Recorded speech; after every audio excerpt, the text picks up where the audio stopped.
میں آپ کو حصول برکت کے لیے ایک اوریجنل واقعہ بتاتا ہوں. مودودی صاحب کا بیٹا کہتا ہے کہ جی مودودی صاحب جس مسجد میں نماز جمعہ پڑھا کرتے تھے وہاں کا دیوبندی مولوی نا ہر جمعے کی تقریر میں نا گھیر گار کے تقریر انہیں کے اوپر لے آتا تھا.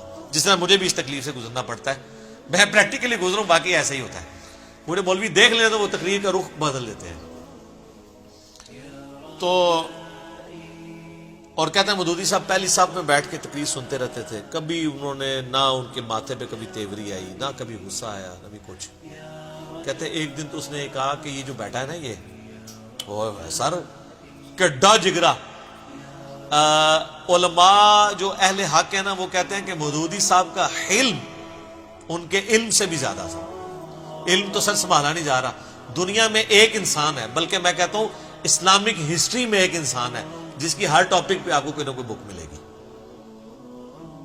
جس کے مرنے کے بعد اس کی کتابیں پڑھ کے ہزاروں لوگ مسلمان ہو رہے ہیں.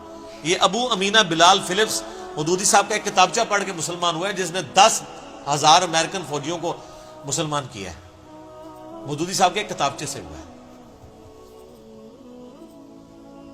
تو وہ کہتے ہیں کہ جناب اس مولوی نے کہا یہ جو بیٹھا ہوا ہے نا یہ مودودی, یہ مر جائے نا, اس کی قبر پہ جو گھاس اگے گی نا, جو بکری وہ گھاس کھا لے نا, اس بکری کا گوشت بھی حرام ہے.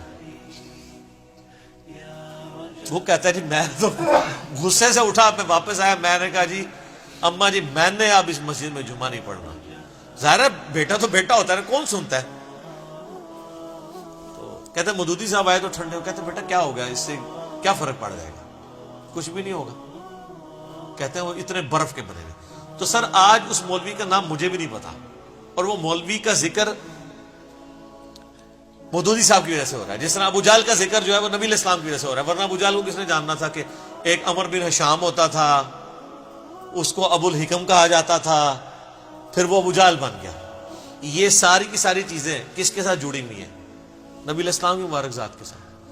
فرعون مصر کو تو پھر بھی لوگ جانتے تھے کہ وہ حکمران تھے, ابو جہل کی تو کوئی اوقات نہیں تھی, امیہ ابن خلف کی تو کوئی اوقات نہیں تھی, عتبہ کی, شیبہ کی, ان لوگوں کی کوئی اوقات تھی, عبداللہ ابن ابی کی. یہ تو رسول اللہ کی وجہ سے ان کے جو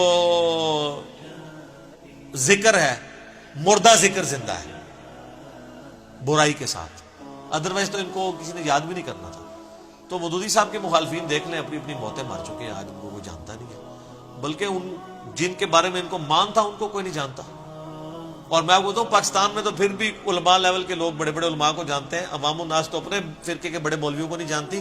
اور اگر آپ پاکستان سے باہر چلے جائیں تو صرف مودودی صاحب کو لوگ جانتے ہیں, ڈاکٹر سرار کو جانتے ہیں, ان کو کون جانتا ہے. تو یہ تو اپنی ڈگریاں لے کے خوش ہیں, کہتے ہیں لوگ ہمارے پاس نہیں آتے ہیں, اس کے پاس جاتے ہیں. تو ہمارے کو کوئی شے ہوئے تھے آمرنا, کوئی شے لے آؤ نا تو پتہ چلے. اور میرے آدھے آدھے کلپ کاٹتے ہیں, میں یقین کریں اللہ سے ڈرتا ہوں. مجھ سے ایک دفعہ مسئلہ مس ہینڈل ہوا, مجھے یعنی غلط خبر کسی نے الیاس قادری صاحب کے بارے میں دی, وہ الٹی چپل والا مسئلہ. تو میں نے اس کی رجوع ریکارڈ کرا کے پرانی ویڈیو کو ڈیلیٹ کروا دیا, اور باقاعدہ صرف ڈیلیٹ نہیں کرایا, رجوع ریکارڈ کروایا. اور یہ لوگ میری ویڈیو کے آدھے آدھے کومنٹس, اہل حدیث بھی, بریلوی بھی, شیعہ بھی, دیوبندی بھی, کاٹ کے بات میں نے کچھ اور کی ہوتی ہے, وہ اس کو آدھا حصہ کاٹ کے جو میں نے آگے بات کر کے اس کو کلیریفائی کیا ہوتا ہے نا, وہی میری والی کلیریفیکیشن سن کے نا تو آگے ریکارڈ کرا رہے ہوتے ہیں کہ یہ کہنا تو یہ چاہیے تھا جو میں نے کہا تھا. میں ایک مولوی کو سن رہا تھا, اس نے وہ شفاعت کہتے یہ تو شفاعت کو نہیں مانتا, اور جو آپ کو بار بار بتا رہا ہے کہ آپ کو شفاعت سے دھتکار دیا جائے گا سحقن سحقن لمن غیر آبادی کی وجہ سے, وہ آپ پہ یہ حدیثیں فٹ کر رہا ہے آپ کی بدعتوں کی وجہ سے. اس نے شفاعت کو نہیں ماننا, آپ کے پاس تو آپ کے خلاف ہتھیار ہی ہمارے پاس یہ ہے, ہم نے شفاعت کی حدیثیں نہیں ماننی.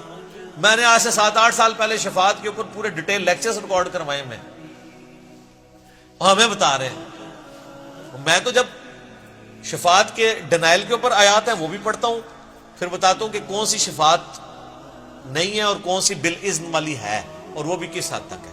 آدھی آدھی بات. ایک کلپ کسی نے چڑھایا کہ جی وہ یہ کہتا ہے جی میرے لیے اللہ ہی کافی ہے, وہ تو قرآن میں لکھا ہوا ہے. آگے میں یہ کیوں نہیں حدیثیں بیان کرتا, حضرت ابوبکر نے کہا تھا میرے لیے اللہ اور اس کا رسول ہی کافی ہے, حالانکہ میں نے اسی کلپ میں بیان کی ہوئی ہے, تو کاٹ دیا تاکہ اپنی پبلک کو یہ بتایا جائے کہ یہ نہیں مانتا. اچھا مجھے اسے کوئی خطرہ نہیں ہے, میں ان سے ریکویسٹ کروں گا, آپ بہت لیٹ ہو چکے ہیں سر. یہ کام آپ کو 2000 11-12 میں کر لینا چاہیے تھا. اب 2020 ہے. اب یہ آپ کے نور جہاں کے ترانے نہیں چلیں گے. سیدھی سی بات ہے, لوگوں کو سارا پوری گیمیں سمجھ آ چکی ہیں. ٹھیک ہے, تو اللہ سے ڈریں. اگر یہ آپ کریں گے, میں یہ آپ کو اس لیے کہہ رہا ہوں کہ مطلب جس طرح آپ کے فالوور جنونی ہیں نا, ادھر بھی لوگ جنونی ہوتے ہیں. اور میں نہیں چاہتا کہ میرے نام کے اوپر کوئی اس طرح کی وہ حرکت کرے. میں لوگوں کو اس کی طرف کبھی ہمیشہ کہتا ہوں علمی اختلاف کریں. لیکن اگر آپ اس طرح کے کام کریں گے پھر اس چیز کا خطرہ آپ کو ہے. یعنی مجھے لگا رہتا ہے کہ یار میری محبت میں کوئی کسی کے ساتھ گالی گلوچ کا معاملہ نہ کرے یا کوئی اور بدتمیزی کے لیول پہ نہ اترے. باقی آپ اگر کہیں کہ مجھے کوئی اس سے کوئی غم پہنچ رہا ہے یا میں نہیں, میرا تو خون دن بدن بڑھ رہا ہے. آپ جتنے کلپ چڑھاتے ہیں مجھے خوشی ہوتی ہے کہ جو کوئی 2-4 بندے آپ کے ساتھ بھی اٹیچ ہے نا, ان تک بھی میری بات پہنچ جائے کہ ہاں یہ کون ہے. کیونکہ یہاں تو ہزاروں لوگ آتے ہیں, وہ کہتے ہیں آپ کے مخالفین سے میں تعارف ہوا ہے. ظاہر ہے میرا تو کوئی پلیٹ فارم نہیں تھا نا, مجھے کس نے جاننا تھا جب تک میرے پہ علماء مہربانی کر کے میرے خلاف ویڈیوز نہ ریکارڈ کرواتے. مجھے تو یقین کریں یہ 10 لاکھ روپے دے کے بھی یہ کلپ بنوانا پڑتا نا کہ بابے کا ایک وکھرا جہاں ہوتا ہے, اس کا ایک وکھرا ہی جہاں ہوتا ہے. تو یقین کریں یہ سستا تھا, وہ فری بنا دیا انہوں نے, بنا دیا. میں کتنا فائدہ ہو گیا. ورنہ تو ہمارا یہ شعر کہاں سے آتا کہ بابوں کا جہاں ہو رہا ہے اور کتابوں کا جہاں ہو رہا ہے. ہم تو صرف یہی کہہ رہے تھے کہ بابوں کا خدا ہو رہا ہے, کتابوں کا خدا ہو رہا ہے. تو یہ جہاں والا تو انہوں نے ایڈ کروایا نا, تو مہربانی کرتے ہیں. بہرحال مجھے یہ بھی خوشی ہوئی ہے کہ ایک زمانہ تھا لوگ بابے کے لفظ کو نا نٹوریس لیتے تھے کہ یار یہ چھیڑتا ہے, ہمارے بزرگوں کو بابا کہتا ہے. اب وہ خود بول کے کہتے ہیں آپ ہمارے بابوں کے بارے میں نہ پوچھو, ہمارے بابوں کے بارے میں نہ پوچھو, ہمارے بابوں کے بارے میں بات نہ کرو, ہمارے بابوں کی کیا کیا شان ہے. وہ بابا لفظ اللہ کا شکر ہے یہ ٹرم میں نے منوا لی ہے بابا والی, کہ بابوں کے پیچھے چل رہے ہیں. تو اب پھر بابا ہے تو پھر بابی بھی ہے. بابا تو آپ مان لیں آپ اپنے آپ کو کہ میں بابی ہوں, جیسا میں کہتا ہوں میں نبی اسلام کا فالوور ہوں, میں مسلم ہوں, میں محمدی ہوں. آپ بھی فخریہ کہ میں بابی ہوں. ہاں جب آپ لوگوں کو بابی کہہ رہے ہوتے ہیں اس وقت غصہ آتا ہے, تو آپ کو جب کوئی بابی کہہ رہے تو آپ کو غصہ نہیں کھانا چاہیے. تو ہم تو وہی ہیں کہ نہ میں بابی نہ میں بابی, میں ہوں مسلم علمی. ٹھیک ہوگا جی. اذان شروع ہونے لگی ہے انشاءاللہ. بقیہ کی صلوات اذان کے وقفے کے بعد انشاءاللہ.